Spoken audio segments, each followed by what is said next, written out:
مبدئيا اليوم الفضائح عند السره الكلاسين صارت على عواميد الكهرباء. اخ واخته نشروا كلاسين بعض على السوشيال ميديا، والله ملي عليه وسخه. اما عيل بترفع الكلسون والبنطلون، الشهاده لله الشهاده لله. واحد شبيه صوبيته حطت تبع جده، والثاني توما بيشبه مقص لك ساحه، اكيد ما راح يتكرموا بنيويورك، هي كبيرهم يفضحوا بعض على السوشيال ميديا. اليوم الموضوع هو فضيحة رانيا سيلين وما راح اعيط له باسمه، لانه راح اعيط له مثل ما كل العالم بتعيط له، ابو قرون. تتكون انت واختك بتروح بالسر حبيب اختك ابو انتيلات، لانه طالع اختك تسب عليك على السوشيال ميديا. بعرف كل الحق على حبيب اختك، ما نضاد باختك، لازم يضبها. انت ما عليك شيء، شهاده لله انت ما عليك حق. الحق على حبيب اختك. شو بيطلع حالك بهي الصوره؟ والله عيب عليك. عن جد شو بيطلع حبيبته على السوشيال ميديا ترد تطلع السب على اخوها، عن جد انه ما بيستحي. ايه هلا عرفت ما بدخل الامور العائليه بامور التيك توك، الشغل شغل والحياه العائليه حياه عائليه. اخي على التيك توك مسؤوله من حبيبها، وبالبيت مسؤوله من الداعمين، انت ما لك دخل، الشهاده لله.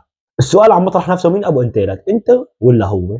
شباب بدها تفيد لازم ينزل من اسبوع، بس في ابن حلال رفع علي سترايك، الله يعطبه الله يعطبه.